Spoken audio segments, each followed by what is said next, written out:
I feel like that's something people take for granted. Right.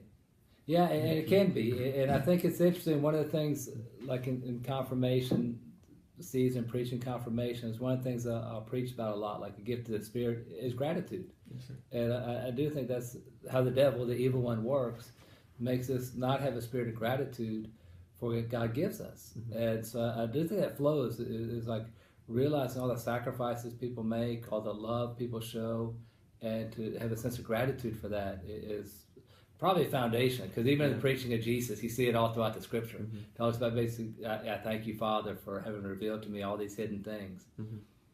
Yeah, and it's just like, it's just really powerful when you've been raised like that your life, and it's like these people are straying away from the faith. It's, you kind of see it as they've lost touch with their family, and so they're not as, it's high school, so you see these kids, like, they're driving and stuff, and they're not spending as much time with their family, so they kind of lose that touch with their faith because their family was their connection to their faith.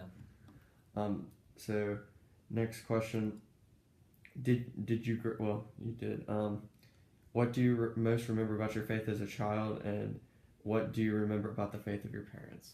Oh yeah, here's what's fun. I tell people this: that I grew up in Houston on the west side, and the neighborhood I lived on, I don't know, 20 or 30 families on the block, and there's only like 2 or 3 Catholic families. So most of the kids in the neighborhood were Protestant, a Jewish family, other believers, but mostly not Catholic. And so I tell people this: like, we had the experience of, Mom would drive in the station wagon and pick us up 2 or 3 times a year while playing with our friends, and we go to confession. And the kid would be like, "You confess your sins to a priest?" And I remember being able to say yes, and why it was important. It was part of our practice. And there was in college, I was a freshman at Rice, and they had a big, big chili cook-off on Good Friday. And so my roommate, I told him, I said, "Man, I can't eat chili. It's Good Friday." And so he said, "Okay, I'll save it for you at midnight. You can eat at midnight, And of course, there was none left at midnight. But it was like, being Catholic, those practices made sense to me. It wasn't like I thought, oh, it's crazy. I can eat meat on Good Friday or whatever. I thought, no, that's what I grew up in. That's my faith. That's my faith tradition. It's something to be very proud of. Yeah, I think it's something I take. Very proud of. Absolutely, looking back on it, but sometimes going through it, people are telling you, "Oh, come on, you can have a little meat. It's not a big deal," and all this. And it's like, no, I'm Catholic. I'm proud of being Catholic. Yeah, I want to live that out. Yeah, and it's kind of funny. Another thing we had, because it's interesting, we had another. My great uncle was a priest, and so he had a saying that I remember hearing as a kid. You don't have to be stricter than the church, too. So it's like one of those deals, like, so you could eat meat on other Fridays, but it's like, well, they say Good Friday, no. And so it's kind of nice because it's like seeing the church law as a beautiful thing, not as something that was oppressive or anything like that. And then, but also not being too strict, like just, follow what the church says. And so I definitely grew up with that, with appreciation for it. The prayer life, I remember another one. Funny talk about saints, it's probably an obvious one, but Mary. When I was very young, I used to sleep. My mom remembers this more than I do, but I have a rosary on the bed, and a lot of times I would try to go to sleep praying the rosary. Maybe not make it through 1 decade, but there always that close relationship with Mary as a kid in a almost undescribable way. It was something like a trust in a heavenly mother. And so had that, as part of our religious practice.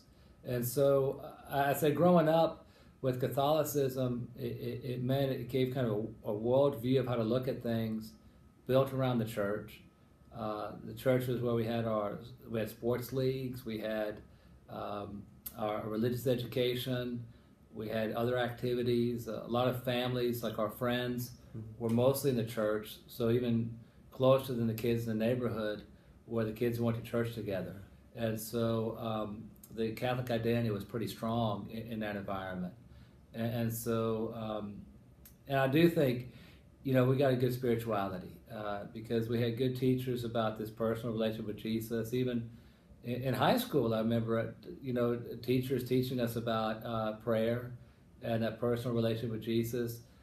centering prayer. You know, we learn like even methods of prayer, how to open your mind to God, and so all that kind of formed the background that for me, I pretty much accepted it.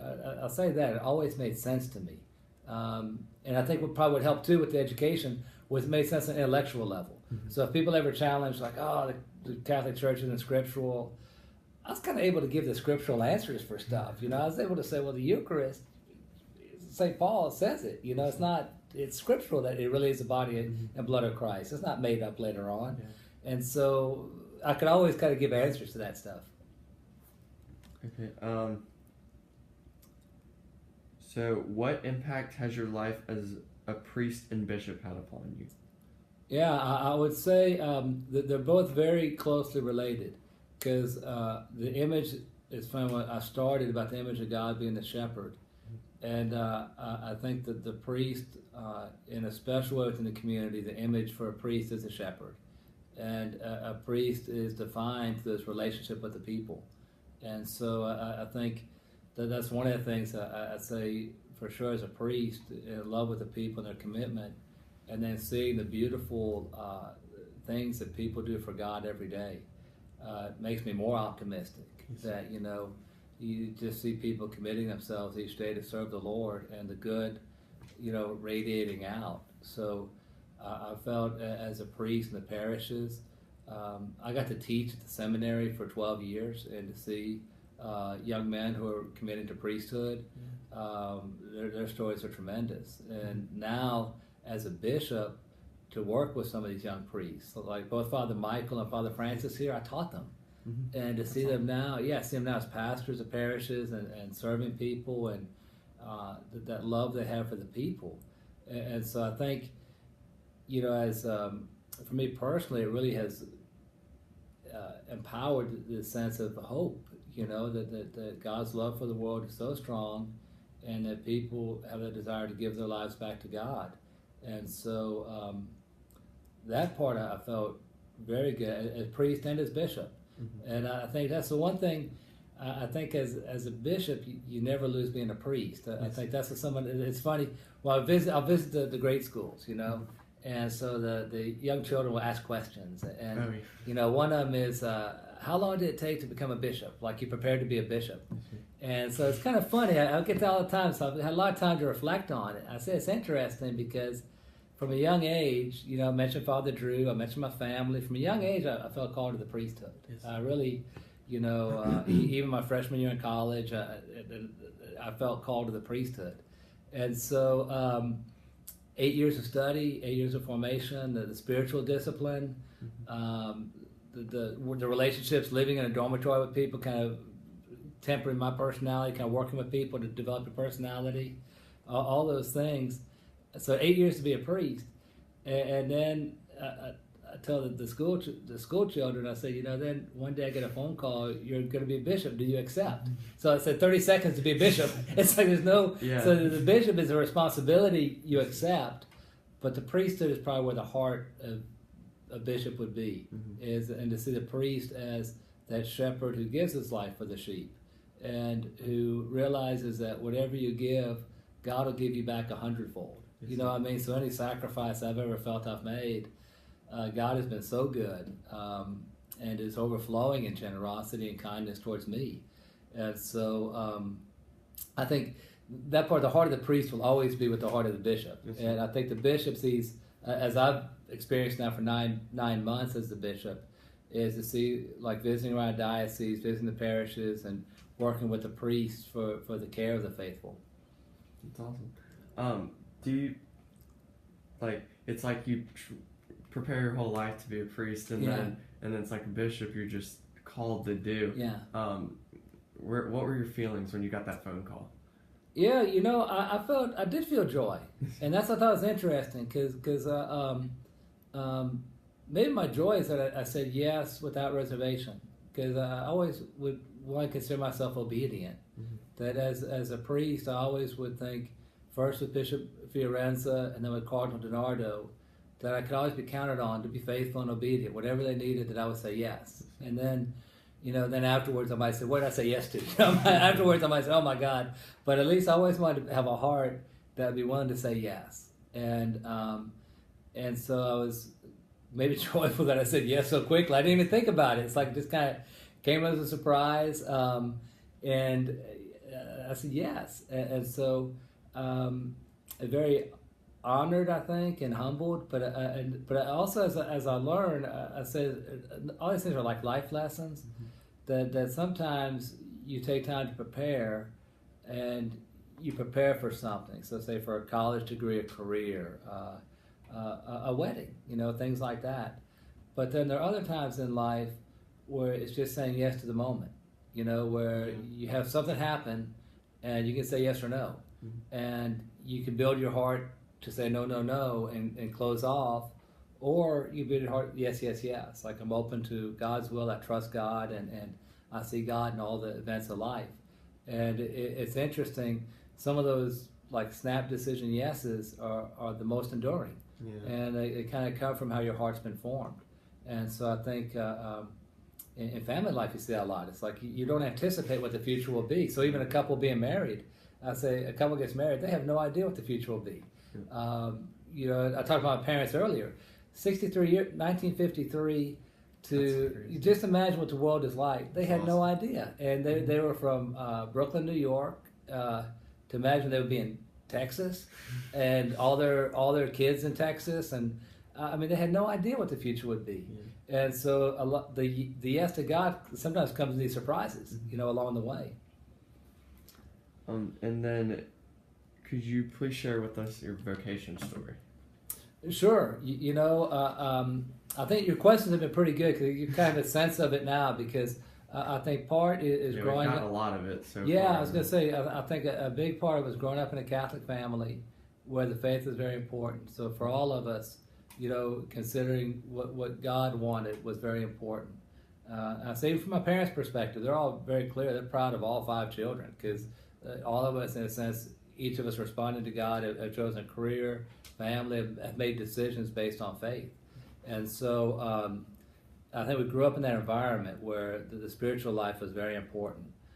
Both the discipline of spiritual life and the personal relationship with Jesus. That we really wanted to focus on that.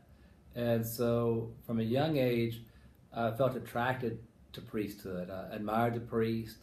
A great uncle of mine was a priest, Monsignor Fay, so he's part of the family, so it wasn't like so unusual. He was very human and kind of a military chaplain, kind of exciting life, and so I knew about priests. And then, the story I tell y'all pretty faithfully, but like 8th grade retreat with Father Drew Wood, kind of that man of La Mancha, like that impossible dream and hopeful message, standing up for something. Really stood out to me. So while I was in high school, I'd go to seminary for retreats every summer, explore retreats. So I still keep in touch with some friends from there. That they're really powerful retreats because a group of young people are considering a specific vocation and spend time with the seminarians, and it was a tremendous experience. And so I went there for 4 summers, and very powerful.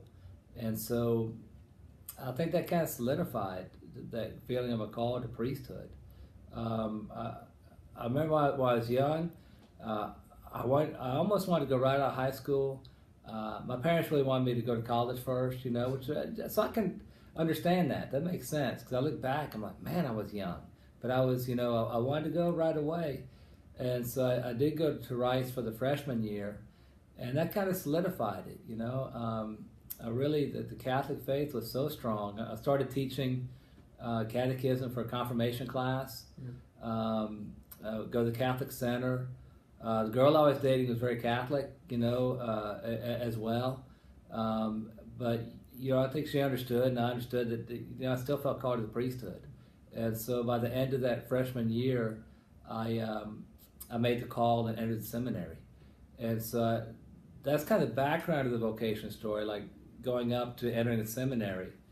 And then it's interesting, I'll share with people sometimes the vocation grows, and it's like you say yes again.